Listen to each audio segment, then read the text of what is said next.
беше там на планината, в Лука го описва там Евангелието, както ме виждате да се изкачвам, така ще дойда на. И точно това ми показва, че той също е възкръснал, както описано в Солунци, в това прославено тяло, обновено ново тяло. И преди да се изкачи горе, той какво е направил? Искам да питам църквата. Преди да се изкачи горе, той какво е направил? Той е слезнал по долните места. Той не може да се скачи горе, ако не си свърши работата, хора. Слезнал е долу. Хванал е дявола и го влачи. Влачи го. И всичките се народиха. Светите, които са били възкресени в неговото присъствие, осияха. Гробовете се отвориха. И стигаха в Иерусалим, навсякъде и се показваха. Показваха се. Те и новите в нови, нали знаете, старовременните, които са били там в това време, нямаха шанс. Но Христос е дошъл специално за тях. Слезнал е долу. На по-долните места. И когато проповядваше за тях, се спасява се. Никой да не бъде без оправдание. Представете си какъв Бог има. Затова каза, аз отивам. Да спечеля всеки ден и никой да не загубя. Дори във Вада е проповядвал. В неговото си прославено тяло. Слезна силата на Святия Дух. И демоните трепереха. Точно тогава Сатана, когато мислеше, че е бил победител, когато го видя, падна. Който мъчи ден и нощен, брат е казал в Откровение. Един път завинаги предаде причудата, които са му били дадени от Адам и Ева. И от този ден, който повярва в Христос, той ще има вече живот. От този ден ти, когато приемеш Христос, ще имаш вече живот. Смъртта и ада са победени. Смъртта и ада са победени. И знаете какво казва апостол Павел, че нашата проповед не е празна. Ние имаме една голяма основа, една голяма радост. Да проповядваме с мощно, силно Словото, че имаме Христос и Бог, който е възкръснал и е платил грехопадението на човечеството. Показа ни как може да бъде възкресен, как може да бъде готов да се пренесе и ни показа, че ще има грабване. Хора, показа, че ще има грабване с неговото възкресение, ни показа, че ще има грабване. Защото има теолози, които не го приемат това нещо. Нали, има доктрини. Някой си има доктрина, супер, нали, има, те казват, нали, два ножа, един нож с две острията, супер. Някой си има друга доктрина. Не сме против тях.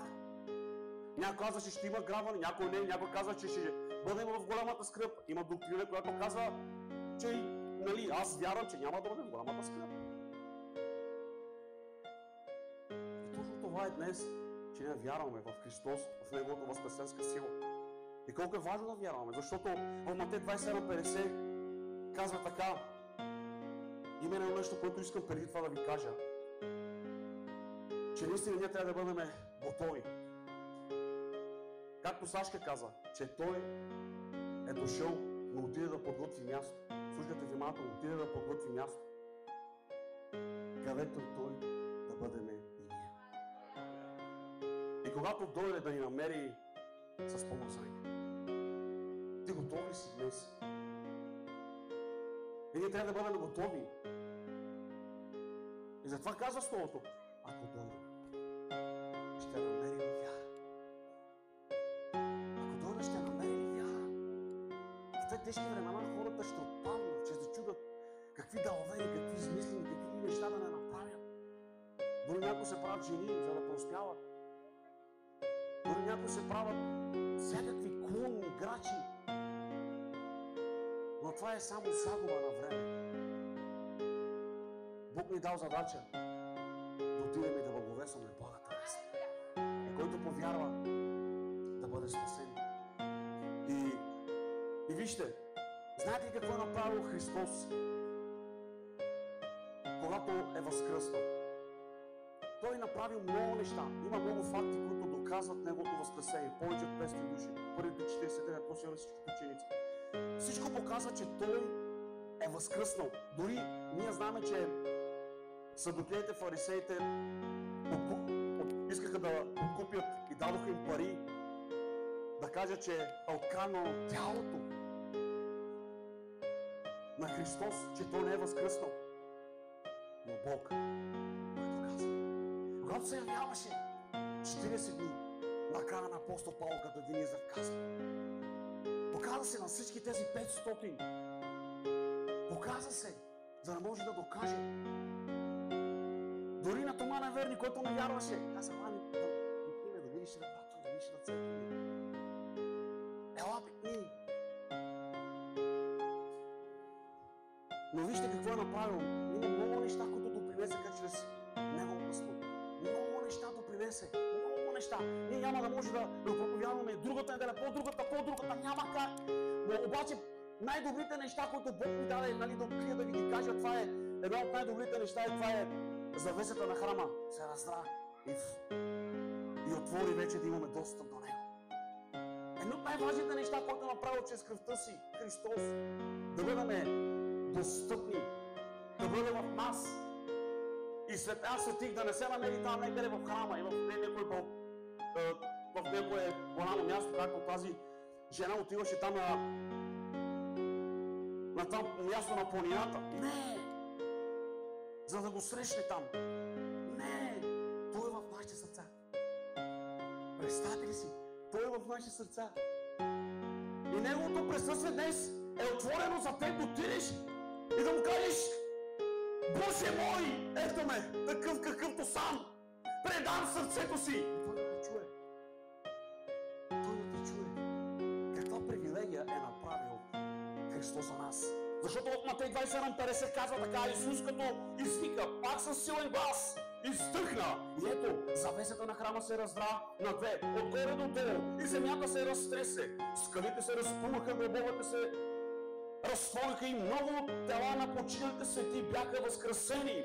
Какво казва тук? Възкресени на тези, които са били светите, които като излязоха от гробовете след Неговото възкресение, влязоха в Светия град и се явиха на мнозина. Ето, тук виждаме, че отначало завесата се раздра. Отвори се мястото. На тази светая светих специалното място. В Стария Завет ние виждаме, че свещениците имаха право един път в годината. Нали знаме, че в Стария Завет свещениците имаха право един път в годината да влезнат в светая светих и да помолят Господа за нуждите на еврейския народ. Всичките са обикаляли шатъра. И един правише жертви, за да може свещеникът вътре да помоли Господа с благоуханната миризма. Нали знаме, че има пределно място, свято място и пресвято място. И там само свещеника имаше право да отиде. Само свещеника, свят човек. Обаче вижте, този свещеник трябваше да бъде вързан с едно въже. И да слагат върху него звънци. Защото много пастори, много свещеници, които отиваха вътре там да свещенодействуват, да се помолят за еврейския народ, те умираха и те не знаеха дали той вътре, дали е починал, дали е жив. И когато спреха да се чуват звънците му, значи той е починал. Толкова свято място беше наистина Божието присъствие. Никой не можеше да се допре там. Левитите, специалните хора, които носиха ковчега на завета. Това беше Неговото присъствие, което беше носено от специални хора, който се доближеше там на нещо нечисто. Всичко умираше. Децата на народ са умрели, когато принесаха чистогън. Колко е свято беше това място! Но днес е достъпно за теб, за мен, понеже Христос отиде на кръста. Достъпен е за теб, за мен, за всеки един крадец, правомодец, изпадник.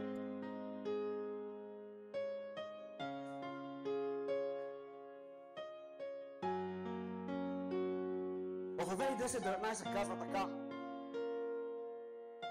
Ще дам преди това едно нещо, в което си го написах. От посланието към Евреите 10:19. научаваме, че завесата е символ на Христовото тяло. И нейното раздиране олицетворява отдаването на Неговото тяло чрез смърт. Посредством смъртта на Исус ние получаваме дъзновение да влезем в святилището през новия живия път, който Той открил за нас. През завесата сиреч плътта си. Сега и най-скромният, най-немощният, най-големият крадец, най-големият измамник, убиец може да бъде достоен.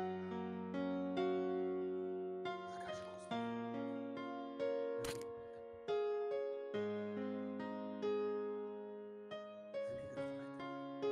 Разкаявам се. Покаявам се. И Той ще те очисти. Ще те спаси. И ще те направи да бъдеш свят и чист.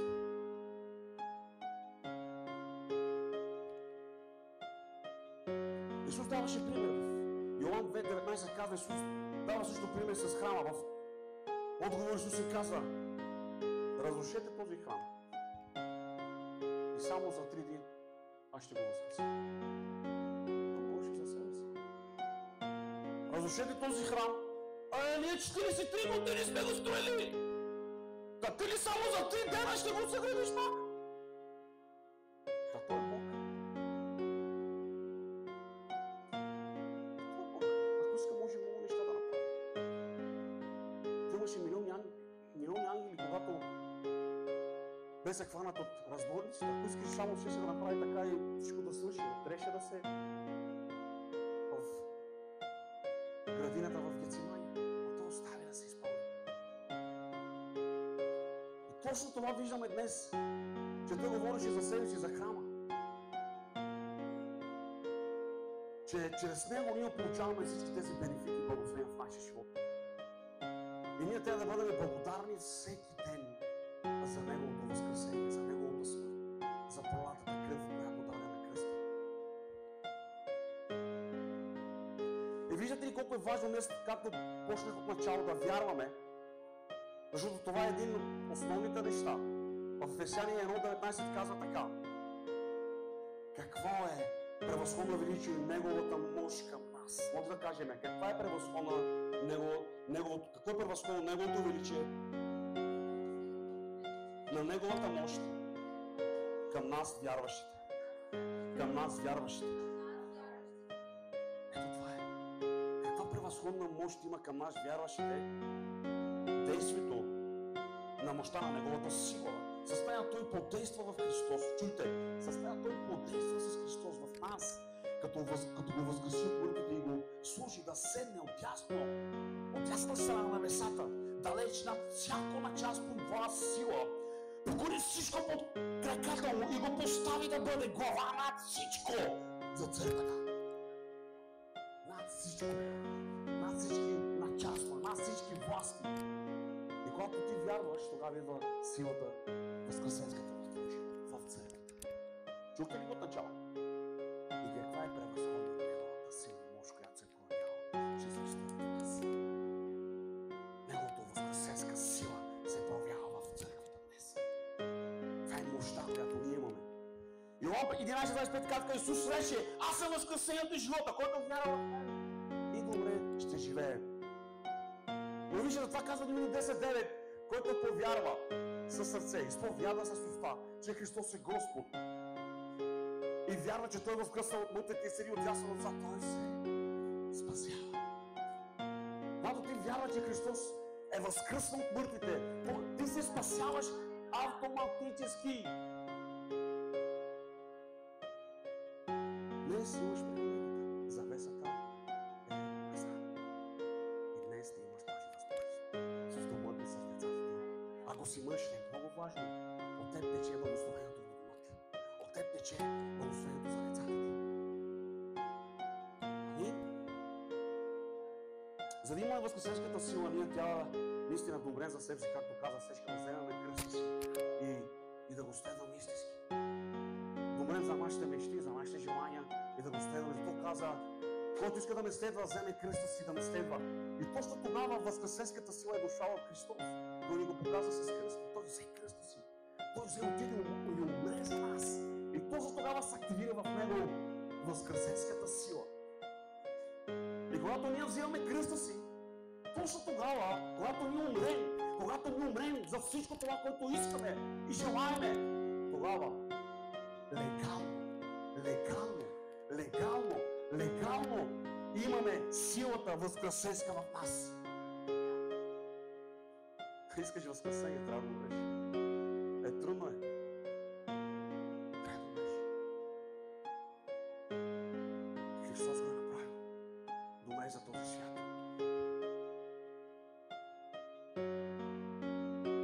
Представете ли си колко е важно да вярваме и да ходим с Неговата възкресенска сила, да вярваме, че да имаме достъп Света Светих, да си разговаряме с Святия Дух, да имаме времето в тайната стаичка с Него и колко е важно ние да бъдем доверени синове и дъщери на нашия Господ. Колко е важно това! Когато си с Изцелителя, ходиш с Него, ядеш рибата с Него, ти си под прожекторите на този, който се носи, ти си с Него, 12 учените са били така с Него, имаха авторитет, обичаха го, с Него са били свръхестествени неща, Лазар видяха как възкресява и много други неща. Но когато възкръсна Христос, те се скриха. Днес много християни точно така имаме днес в църквата. Но когато си с някой човек, той е величие, той е цар на царите, Господ на господарите, той е слезнал. И всичките, когато се ходили с Него, имаха авторитет. Всичките, които ходиха с Него, имаха авторитет, така ли е? Имаха уважението, оставиха бизнеса си, видяха Неговата огромна любов. Няма пари, оставих бизнеса си, Исус, оставих всичко. Сега минава за драхмите, за срами да оставим. Всичко оставих. Човече, Симоне, Тръстико, отиди и звъни една риба, бе, човек. Отвори и взе моретата води. И за него, и за него. Бог снабдяваше нуждата и според Неговото богатство слава всеки ден, всяка секунда, всяка минута. И никога не остави да се просява. Да бъдат посламени никога. Той плати огромната цена днес. Ти да бъдеш щастлив, да имаш всичко. Ако трябва да преминеш, някои неща ще ги преминеш, но Той ще бъде с теб. И всичките са под прожекторите. Христос минава, те са отзад, спират жените, спират децата, вече имат авторитет. Имат всичко. Дори пита Петър, бе, всичко му клям, аме сокол омен. Си има вече живот, какво искаш? Това е супер, вече живот. Значи заслужава си, значи има за какво да ходим с Христос. Обаче дойде ден, когато Христос отиде на кръста, да бъде разпнат, закован там. Неговата кръв капеше, всичките ученици наляво, надясно, назад, напред. Всички се изгубиха. Всички се изгубиха. Царят отиде там, който всеки ден ги хранише. Учителят отиде там на Голгота и стана слаб. Точно там се видя, които са истинските ученици. Там се видя, които са истинските ученици. Както каза дяконът, в трудности, в беда, това ли сте ни отучи от Христос? Не. Страдания ли? Не. Повече ще го търся в страданията си. В доволно си, повече ще го търся. Той заслужава. Всички го оставиха заради нуждите си, заради живота си, а той им казваше, трябва да отида. Министъра на към кавтото Исусе. Петре, докато не препее петела ти ще се откажеш. Никога не към кавто, никога няма да те оставя. Никога няма да те оставя. Само дете си люби, дъщеря ми, сега да си купя кола, сега къща да си купя, мотор, колело да си купя. Бог всичко дава. И накрая остави. И какво се случва сега? Никой не се намери на страданията му. Той за малко ги остави. Той ги предупреди, но ти да без да знаят. И точно там се поклатиха и най-силните, като Петър, който вади ножа. И той се поклати. И какво виждаме? Само там на кръста неговата кръв капеше Йоан, Мария майка и Мария Магдалена. Не знам как я описват. Най-голямата проститутка с 7 нечисти, но тя беше там. Чакаше гроба да види. Чакаше да види гроба, къде ще го положат. Всички мъже се скриха. И сега, не ги пускат, нали това, нали, жените така, добре, супер, нали, това е, да имаме анархия, тази жената се покоя на Божия. Когато имаме жени, които могат да дадат нещо, да се получава, слава на Господа, нека да имаме. Ако жената не говори, нали, магарето ще проговори, камъните. И виждаме, че жените са били там най-силните. Ония всичките, няма ги. Ден да ги няма. Обаче, Йоан е там. Йоан е там. Йоан е, ето майка ти. Майко, ето сина ти.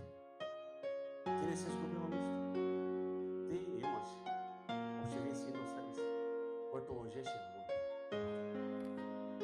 Най-любимият.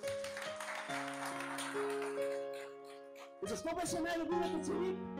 Защото той обичаше Господа.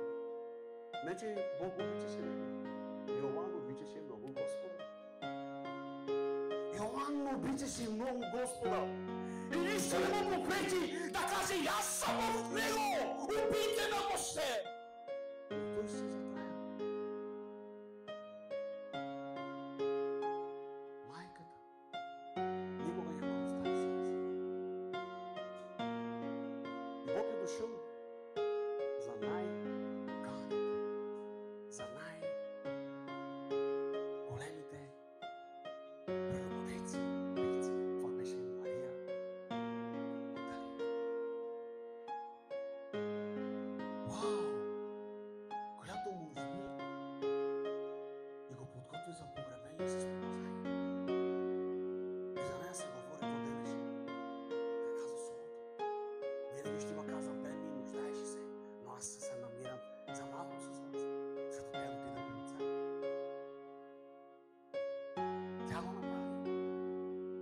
Тя имаше това откровение, защото чакаше Господ. Чакаше къде да видят, къде да го поставят. Чакаше къде ще бъде възкресен. Тя чакаше. И Йоан беше същото условие. Може да изповядаме, Господи, няма да те разочаровам. Ще бъда с теб до края. За веки веков.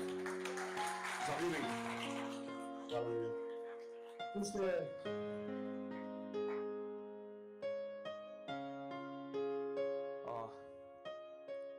имам още много други неща, но когато не говори духът, аз спирам да знаете. Аз съм такъв пастор, не искам да казвам нещо от мене, просто не искам да отвечавам народа, просто искам това, което го почух и да го кажа. И знаете, че имате силата на Христос. И ако някой се изцерял до вас и някой почва да се... Това е, че имате силата. Много пъти не се случва. Когато минава някой човек, какво се случва? Вчера в църквата, защото аз искам да бъда в Неговото присъствие, той в мен и да се случи с него. Аз не искам да излезна без него. Аз искам да вода, защото хората излезат в името на колесници, коне.